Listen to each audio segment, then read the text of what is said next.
Awesome. Well, I think we're ready to get started. So I'm going to kick it off with the new. Are you ready to start?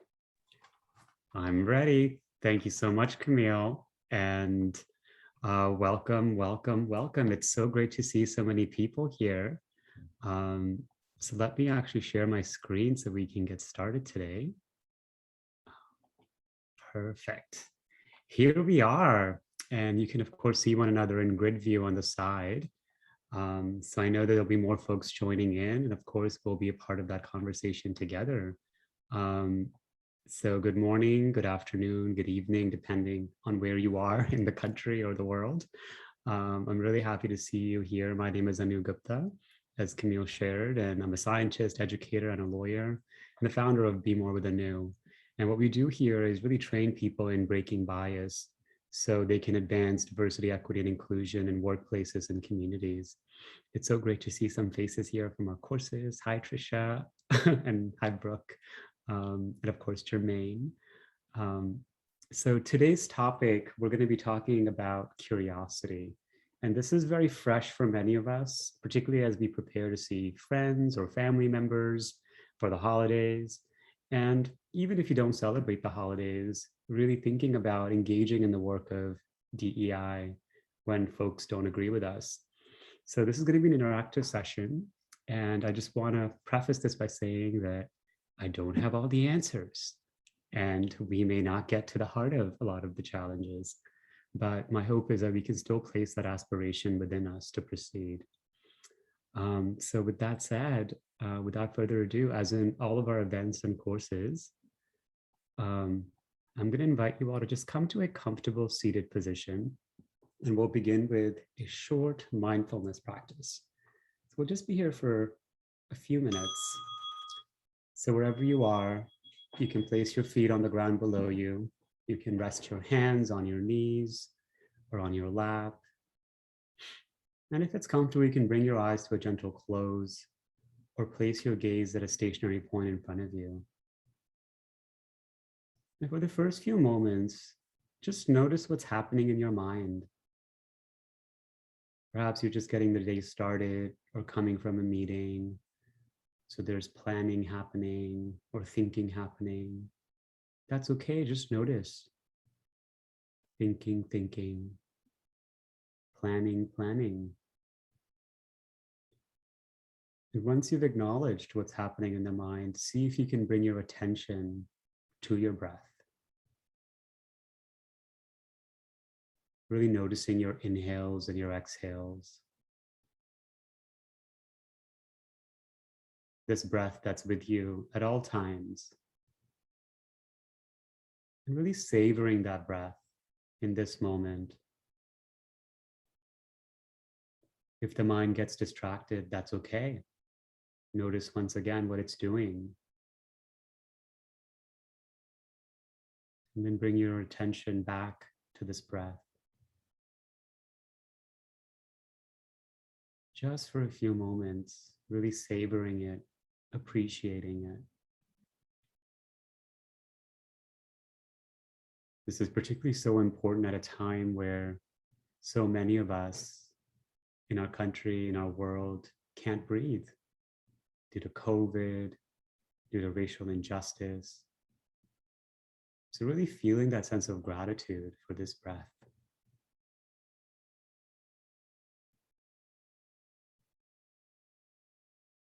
Once again, if the mind gets distracted, notice what's happening there, and then slowly bring your attention back to your breath. And as we come to a close of our sit together, I'd like you to briefly reflect on what brought you here today. Why did you sign up for this program on cultivating curiosity to advance racial equity? So just notice what arises in your mind. First thought, best thought. No need to get too analytical with it. Just observing that why for you. Then letting it go. and returning to your body and your mind. And then after your next exhale, you can bring your chin to your chest, stretching the back of your neck. And if your eyes were closed, you can open them and come back to our shared space together. Welcome back, everyone. It's so good to see you all. So this was a very short mindfulness exercise, and mindfulness is the backbone of much of what we do, and it's the backbone of breaking bias. So it's basically about being here in this present moment. So now that you've learned a little bit about me, I'd love for you all to share a little bit about who you are. I know some folks have already begun sharing in the chat, but I'd love for you to share, your name and location, where you're calling in from, and also what brought you here as we were doing the mindfulness exercise. What came up for you? Why did you sign up for this event?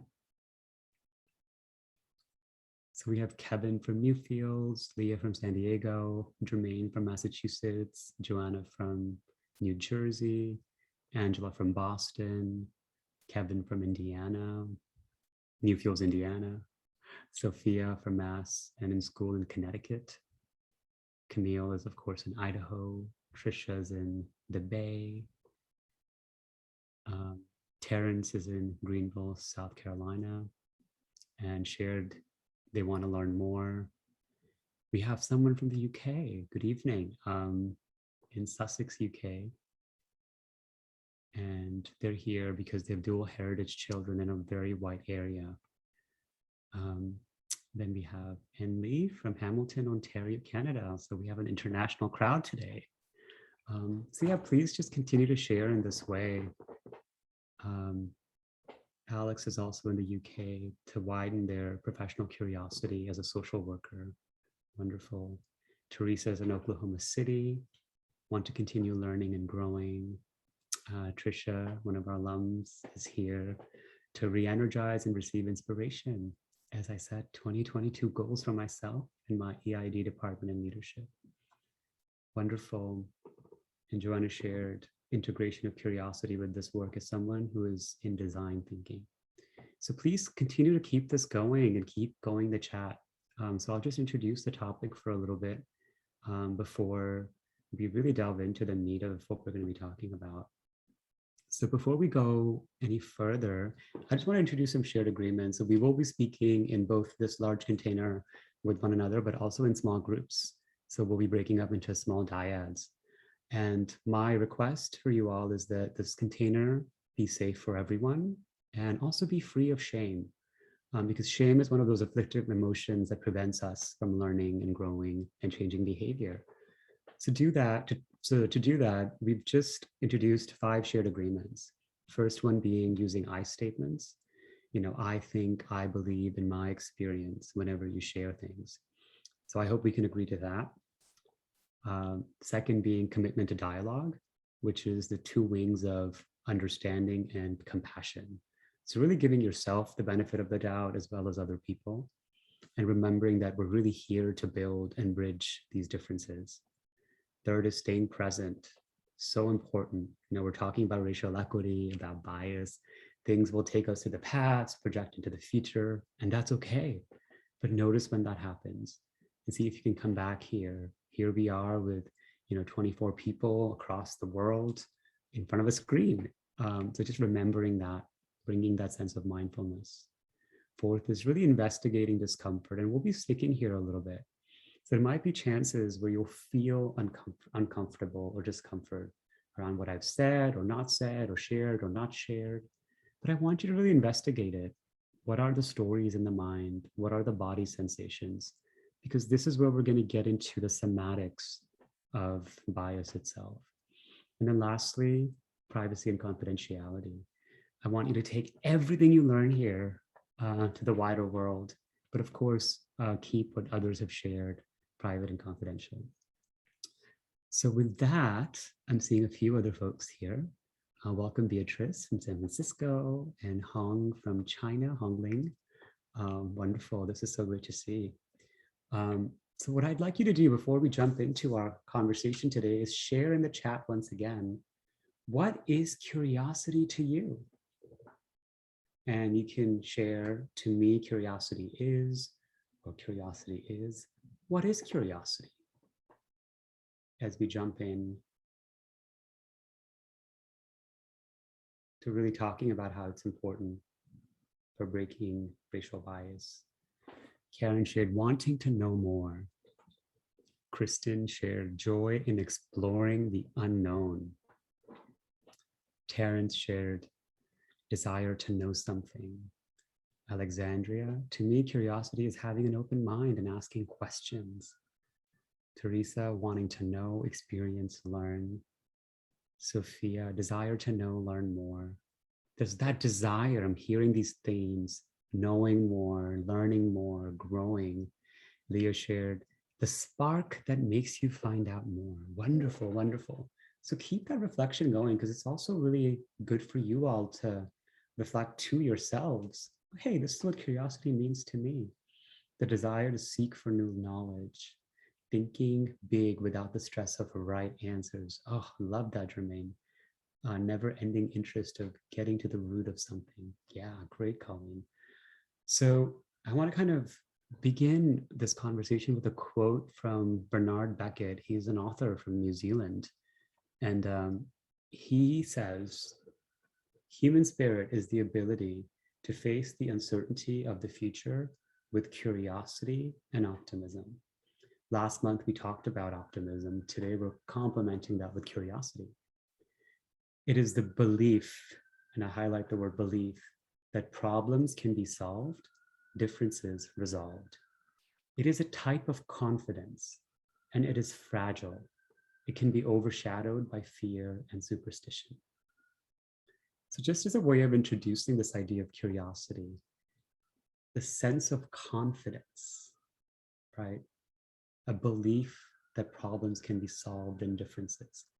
And oftentimes through, as some of you have shared, through asking questions, learning more, growing, seeing what we can't see. So I want to share before we jump into our small group, why and how I came to curiosity and why this is so important to me and to all of us at Be More with the New. So, I didn't set out to become a DEI professional at all. I was trained as a scientist and a lawyer and was working mostly internationally in international human rights. And it wasn't until law school that I became starkly aware of racial disparities across the board, whether it was mass incarceration or criminal injustice or education or healthcare. And for me, I kept on coming to this word of anti-racism. Like all these disparities exist across the board because of this thing called systemic racism or structural racism. And I was like, okay, yes, but what is that? Like when I would ask people, define systemic racism or structural racism, I would read the theories and, read the books on it. And it was still very nebulous. It was very theoretical for me because I was like, they would say it's embedded power disadvantages between different groups of people that create policies and decisions. And I was like, well, it's getting lost somewhere. So then it was really curiosity that began my journey into asking the who, what, where, when, why, and how to identify the actual causes of racial inequities, based on research. So going to the literature, why are there educational inequities? Why is there inequities in political representation or voting, voting themes or in criminal justice? So that was very much kind of the nerd side of me. But complementing that, I started asking other people, what do you believe are the causes of racial inequalities, whether it's in criminal justice or, something else? And when I would ask these questions, of course, my mind would have all sorts of retorts and responses. But for whatever reason, I was trained enough because of mindfulness. When they started sharing, I would just ask more, tell me more, tell me more. So not superimposing my views on them or what I've learned, but really stay with them around what they believe, how they believe things to be. And that gap between why things are the way they are, we have the science, we have the research, we have the data, and what individuals believe, that is the gap that we want to fill. And curiosity comes as the tool to help us do that. And for me, that's our work. That's our work of breaking bias, which is the difference between the actual causes and people's beliefs. So this is what I would like all of us here to practice together now. So I'm going to introduce an activity where just that simple act of listening and then asking, tell me more, you'll practice with one another. So here's what we're going to do. So we're going to be in Diaz in groups of 2. So you might have to turn your cameras on to see this other person. I'd actually love for you to turn your cameras on so I can see you and acknowledge you as well. But what I'm going to ask you to do, of course, first introduce yourselves and your location, but then ask the person, what do you believe are the causes of racial inequalities? So people will share, it could be many things, whatever comes up, just listen. The job for you here is just listen and then ask, tell me more. They'll continue, tell me more. So basically, we'll do this for 6 minutes and it's groups of 2. So you'll each have 2 minutes to do it. So you'll both have 2 minutes and then you'll have 2 minutes to really talk about anything else. And we'll send you kind of little reminders every 2 minutes. So we're going to practice curiosity together in this way. So let me stop sharing so we can see one another. And in a moment, you'll receive an invite to break up into groups of 2. And there might be a 3 based on odd and even numbers of people here.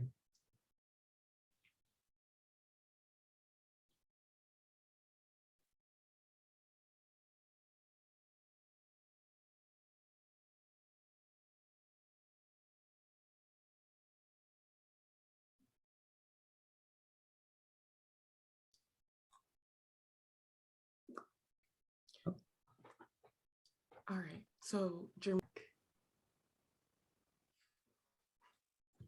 have another 30 seconds or so until folks return.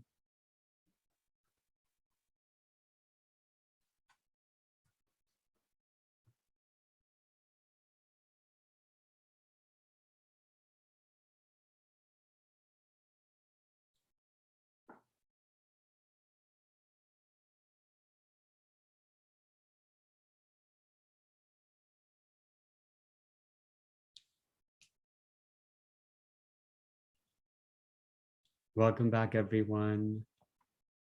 Welcome back. So great to see you all. It's always so interesting when we get into these small groups with, seemingly strangers across the country and the world, actually. We have folks across the world. So I'd love to kind of debrief how that was, but I want to just introduce once again what you all did together, kind of observing the shared agreements. What do you believe are the causes of racial inequalities? As your partner was just listening and asking you, tell me more, without giving their opinion, without posing anything else in there, but just sharing, tell me more. So what I'd like for us to discuss in this kind of debrief around that experience and cultivation of curiosity is, as you listened to what this other person was sharing, what did you notice in your body or in your mind? And maybe you didn't because you were listening, but if you can reflect on what was happening for you at that time, would love for you to share what was arising for you. And what do you think that is about? So does anybody want to share? You can raise your hand or you can just unmute yourself to begin. Hi, Teresa, I see you. Hello. I was just going to say, for me, when we were talking about it, I feel like there was a sense of tenseness when I was talking about it, because I think because it makes you realize how prevalent, I guess, racial inequalities are, and just thinking back on experiences that you've had personally, and just the overwhelming sense that it's so much more work to be done, even though there's been progress, but there's just so much work still to be done. So I think it sometimes gives you a sense of being overwhelmed. Yeah. And also just limited on what you can really do to make things better. So Yeah. And if you'll stay with me here, Teresa, can you describe how overwhelm feels in your body? I think it's a restlessness, a tense, maybe a little bit of anxiety. So just that lack of fully being relaxed. Yeah, that tenseness, that restlessness, that heaviness. Mhm. So beautiful that you're beginning to be aware of that. And that is uncomfortable, right? That is the discomfort. Right. This is what the practice is really. As we begin to move into this idea of curiosity, sometimes we're unable to be curious because of exactly what's happening in the body. So this may happen particularly with people we disagree with. That experience that is for you might happen again. But in that moment, you know that it's hard to be curious. It's hard to be, tell me more, because I'm tense, it's restless, it's anxious, the nervous system is triggered. So that's when you know, oh, this is not the direction I want to go in, because I need to take care of myself. And then when you can begin to really, respond to this action that's in your body, then you can begin to engage again. So that's what curiosity really teaches us in that way. Thank you for that, Teresa. I'd love to have one or two people share as well. And I'll talk more about why curiosity. Terrence, please go ahead. Yes, when during the time that Joanna and I was sharing, when I was listening, I felt a connection. And when I was listening to her and hearing her and from her experiences and everything like that, for once I was like, this person really gets it. And so I was hoping we could have more time to talk, because she really gets it, and the way she expressed it, we really connected on that, because what she expressed is things that historically and everything like that I believe and feel as well. So I felt a very good connection. Thank you for sharing that, Terrence. And I think, Trisha in the chat also shared something similar. As she was listening to her partner, she felt connected and it resonated similarly. And I want you all to really be curious around what that feels like, that sense of connection. Because Terrence, as you were describing, what I heard was that you felt seen, you felt acknowledged. And now I'd like you to imagine if, your partner shared something that doesn't resonate with you. How does that feel? With curiosity. They hold different views, right? That's probably a disconnection. And that's, for us, when it comes to working on issues of, bias in general, whether it's racial bias or gender bias or other forms of biases, that's the experience of dehumanization, right? Of not being seen, of not being heard. And that's uncomfortable, as Teresa was sharing earlier. So we want to kind of stay with the body and really just begin to bring mindfulness to those experiences. Kevin, please.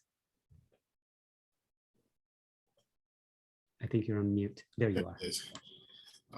Well, I did the talking and I felt myself getting upset. Okay. And I forgot what her name is. I hope I said it right. Avia, A-V-A-N-I. Basically, we're different generations. So I felt like she was where I thought she was, where basically she don't know what to do.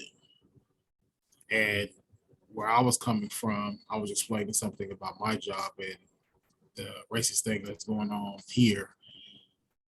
It just seemed like she was just a little shocked, but then again, like, well, that's going on right now. So, but for me, I felt myself getting angry as I do every time I think about it, because this is something I'm dealing with every day. Yeah, well, thank you for sharing that, Kevin. As you were sharing, I noticed several things happening. On the one hand, you're acknowledging this emotional experience you're having, which is anger. And then you're also aware of it, that you're feeling yourself getting angry, right? And something inside you is pushing it down, right? Like you're repressing that feeling, that emotion that wants to emerge. The second thing that I noticed was, your mind already went to drawing conclusions about what this other person might be thinking. That's okay. There's nothing wrong or right about that. But just noticing that, oh, wow, like my mind is already drawing conclusions about that. And that's possibly because of your past experiences, right? So it's not like this is a natural process. That's how your nervous system is responding to the situation. And then simultaneously, your mind is, kind of in a state of, well, I don't know what to do about it. There's a future orientation of certainty. And I want to stick there of uncertainty. This thing that you shared, I don't know what to do about it. Can you feel into that, of that not knowing?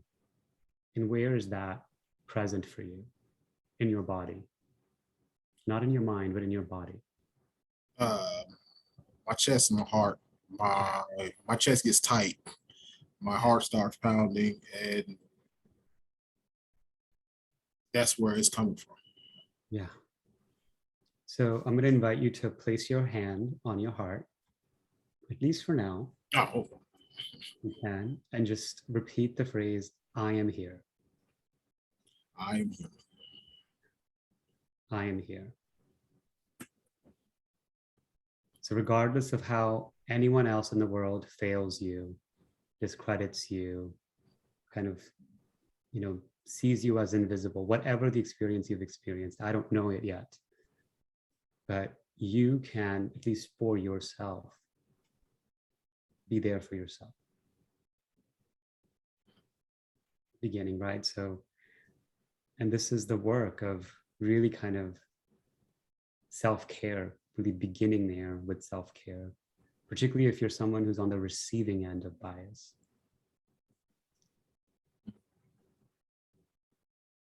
Yeah. Thank you for sharing, Kevin. Thank you. Yeah. Any other thoughts? I'm going to share a little bit about how and why we're talking about curiosity and why this program was structured as the way we've just gone through it. So for us, at Be More with the New, for me, I came to this work, as I shared earlier, really thinking about, well, how are we going to address this thing called systemic racism? It's so big, it's so vast, and it's everywhere. But it was these conversations like these that you and I have just had, where I was asking people with the sense of curiosity, tell me more, was getting to the kind of the underlying layers of why things are the way they are. We have all the research, all the data that is to be had. We have all the resources to fix these challenges, but it's not a lack of knowledge that's getting us there. It's lack of specific skills. And for us, that's why we came up with what's known as the Be More journey. So we wanted to create a measurable way for us to actually address these challenges of racial bias, gender bias, and other forms of biases. And that journey is comprised of 3 stages that is connected to our nervous system, that is connected to our brain, our left brain and our right brain. And it really starts with the learn stage, which is about intellectual satisfaction, knowing why things are the way they are. And that stage is about awareness and comprehension, bridging the information gap, really explaining to people, this is why things are the way they are. because a lot of times we haven't been educated about these things. There's a massive information gap, or there's misinformation, there's incorrect information. You'd be surprised how many doctors, teachers, police officers we've worked with who still believe that there is a genetic code, like race is genetically based, that there is a gene for race, that it's not a social construct. Now we can discard those people, but they're human beings like us, and they don't have the awareness and comprehension of these concepts. But alongside these two things, what we really need is optimism and curiosity to really begin to further on in our journey. And those 4 competencies take us to the develop stage, which is where we're developing, practicing the skills that are needed to actively advance racial equity. That includes skillful communication, well-being. This is very important, well-being. Kevin, I'm looking at you. You do not feel that your identity causes undue stress, burnout, or anxiety, right? And this is really important, particularly for people who've been on the receiving end, but for everybody in our society. Collective identity, which is feeling connected to, you all shared that when you were being curious with each other. Terrence, you felt connected to this person across difference. And then empathy and compassion. And then lastly, when we build these 8 competencies, then we can propel action forward, which is about empowerment, feeling equipped to take action, feeling like you have the resources, and social cohesion, which is the ability to collaborate across difference, not just with people with whom we agree, but even across difference. So this is kind of where we build this journey, and curiosity is kind of the bridge for all of it. And the key to curiosity is tell me more. Being able to listen, even if we disagree. But in those, particularly, I want you to notice, particularly as you move into the holidays and as you interact with people you disagree with, when you hear things that are just something you disagree with, what happens in the body, what happens in the mind? And that is what we're beginning to move into. So with that, I'd love to just invite any questions, any insights you may have. I know we have a few minutes. Maybe I can address 1 or 2 questions, and you can also chat it if you'd like. That me, before we kind of move into some next steps. Are there any questions or insights about anything I've shared so far?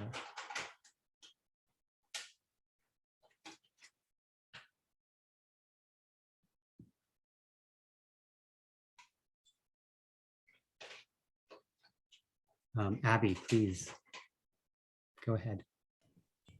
So I was just wondering about how to cultivate curiosity in regards to racial equity, but to do so in a sensitive way so that everyone feels safe and comfortable and not prejudiced against and stuff like that. Yeah, so a safe space. I think it's those 5 shared agreements that I shared earlier. Like, we have used these 5 agreements with over 30,000 people now over the last 7 years. And there are 2 things that are really important in a safe space. One is, the ability for everyone to be seen and heard, safety, so they can actually be their authentic selves. And the second is absence of shame. So, if Hong Ling or Beatrice are sharing what's happening for them, we're actually there for them versus, denying them their experience. And for us, these things really help, setting a structure, a container with these 5 agreements will really help, because people feel like they can own who they are without feeling like they have to accommodate others. Because there's no way for us, each one of us, to know what it's like to be one of the 7-8 billion people in the world, right? But we can speak for this is me in my experience. So I hope that was helpful, Abby. Any other questions or insights? Joanna shared, thank you for cultivating the safe space. Absolutely, thank you for coming. If not, we'll have some more time after. Let me just share some next steps with you all. We'd love for you. This is what we do. For us, it's really about advancing this conversation and also training people in the skills to break bias. The gap between what people believe things to be like versus how they actually are, really bridging that gap and then empowering them to innovate and be creative around, as Teresa mentioned, the colossal challenges of our times. So we'd love for you to kind of engage with us on social media, on Instagram, on Twitter, on Facebook, LinkedIn, so you can begin to really see how we're charting this new path together. The second is, of course, calendar in our last community event of the year. We do these events every month, and the hope really is, again, to come together in a community to create a safe space to talk about these issues, oftentimes that are burdening us, and there's no place for us to feel seen and heard. So the next one will be on December 15th at 12 p.m. And we'll send out more information around registering for this event in the next week. And then lastly, we've just launched, today is like a soft launch of this challenge, and you're the first ones to hear about it today. We would love for you to participate in it, but it's a free challenge. It's a free challenge on DEI. Basically, you can go to bemorewithenew.com/challenge. And it's a 4-day challenge to really understand what I shared with you today, the Be More journey and the tools that are needed to do this work, skillfully advancing DEI. So Camille shared the link in the chat. So please sign up for it. There's no cost to you, but we do ask that you set aside about 10 to 15 minutes a day for 4 days and really learn about this and really engage with us on moving this conversation forward. Some best practices after a session now, would love for you to kind of take 15 minutes to really recover. I'm sure you've shared and heard things that might have, that may or may not have triggered something in your body, but respect that, hold yourself there. You can walk, stretch, breathe, drink a glass of water, whatever you need to take care of yourselves. And then we'll also stick around if you have any questions about anything we've shared today.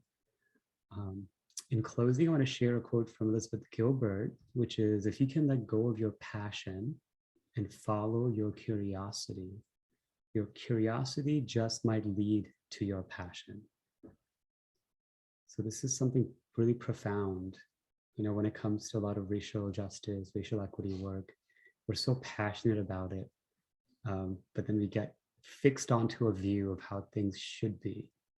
So what curiosity helps us do is let go of how things should be, lead into how things are, and then find that passion to what things can be.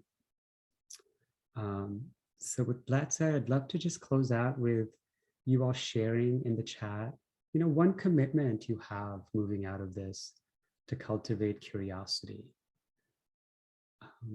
As you listen, as you hear, just noticing what happens for you in your mind or in your body. One commitment, what can you commit to today?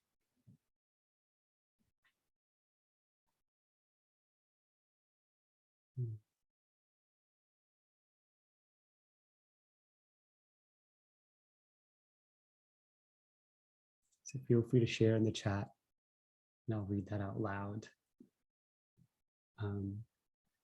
And I also just want to thank you all for coming, and we'll stick around with that for any other questions and insights that you may have. Really listen more, says Teresa. Beautiful. And complementing that with taking care of yourself, noticing if the overwhelm is there. It's like, okay, pause, gotta go take care of me so I can come back and be present with you. Connect with my somatic body, says Joanna. Beautiful. Acknowledging, then asking to tell more. Perfect. Thank you, Sophia. So please keep these coming. Thank you all so much for coming. We're so happy to see you here. We look forward to seeing you again next month and also in the DEI challenge. Kristen shared to not be immediately defensive with people I disagree with. Ask at least one exploratory question before sharing my perspective. Beautiful. That's a huge commitment. Jermaine, she is allowing others to be curious in a conversation with tell me more. Great. Thank you all. So we'll see you all next month or in the DEI challenge. Meanwhile, if you have any questions, we're here. Let me know. For those that have to go, thank you. We'll see you soon. Thank you for your time and your presence here. And if you have any questions, feel free to unmute yourself and just ask away. Thank you, Kristen.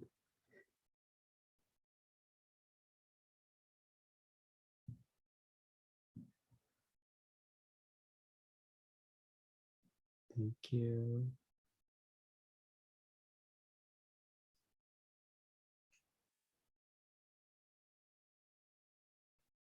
Thank you, Joanna. Perfect. Beatrice, did you have any questions? Janet?